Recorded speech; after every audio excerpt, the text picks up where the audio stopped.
Et l'on retrouve en direct de Paris Frédéric Ancel, bonsoir. Docteur en géopolitique, consultant en risque pays. Évidemment, les téléspectateurs vous connaissent très bien. Je vais citer au moins l'un de vos ouvrages, La géopolitique du printemps arabe, publié par PUF. Alors Frédéric, on voit bien qu'il y a deux menaces distinctes en ce moment. Cette terreur au couteau venue de Cisjordanie, ces menaces de déclaration de guerre venues du Hamas.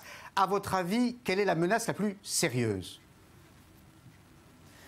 La menace la plus sérieuse, c'est évidemment celle qui, au quotidien, touche l'intégralité ou la quasi-intégralité de la société israélienne et de chaque citoyen israélien. Cette montée de tension, même si ces groupes ou ces individus, en général ces individus isolés, n'utilisent entre guillemets que des couteaux et non pas des explosifs, à la manière de la deuxième intifada des années 2000-2004, évidemment, ça provoque beaucoup de victimes. C'est embêtant pour l'économie, psychologiquement, c'est très difficile.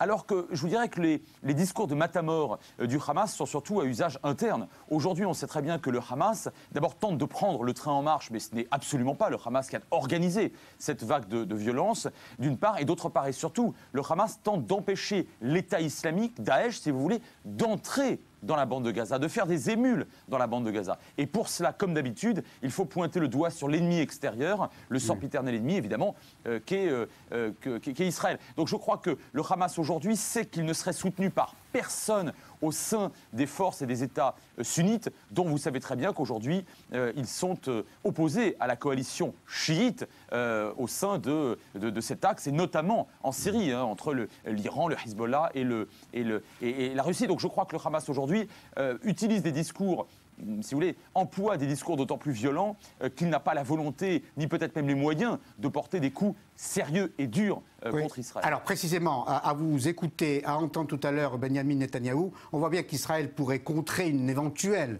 offensive du Hamas, mais semble complètement désarmé face à cette intifada au couteau. Alors, que devrait faire Israël? Est-ce qu'il faudrait une initiative politique pour sortir de cette impasse?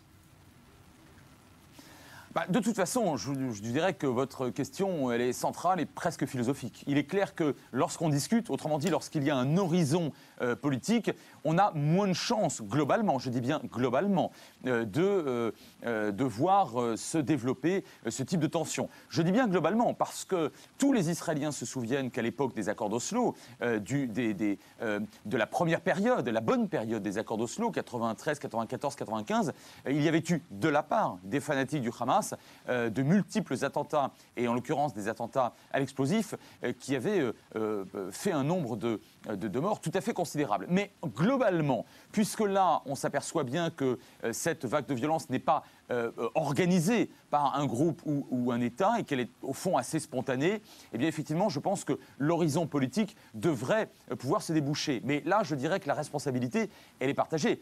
Israël devrait certainement proposer un plan de paix, pourquoi pas. Je pense que l'autorité palestinienne devrait aussi faire des efforts, et d'ailleurs Mahmoud Abbas, à plusieurs reprises, a considéré qu'il fallait revenir sur les rails d'un processus de négociation. Et au-delà des Israéliens et des Palestiniens, je crois que les États arabes de la région, je pense notamment à l'Égypte et à la Jordanie, qui ont certes d'autres chats à fouetter avec la tentative de pénétration de l'État islamique, devraient aussi prendre leur bâton de pèlerin. Et je ne vous parle pas des Américains, mais je serais pour tout cela assez réservé sur le court terme, notamment parce que nous entrons aux États-Unis dans une campagne électorale et on sait très bien que ce ne sont pas les moments les plus propices pour retourner à la table des négociations. Alors, vous anticipez les sujets à venir. J'ai évoqué tout à l'heure la solitude d'Israël, mais elle pourrait être rompue par un État arabe, et pas n'importe lequel. La rumeur annonce une rencontre possible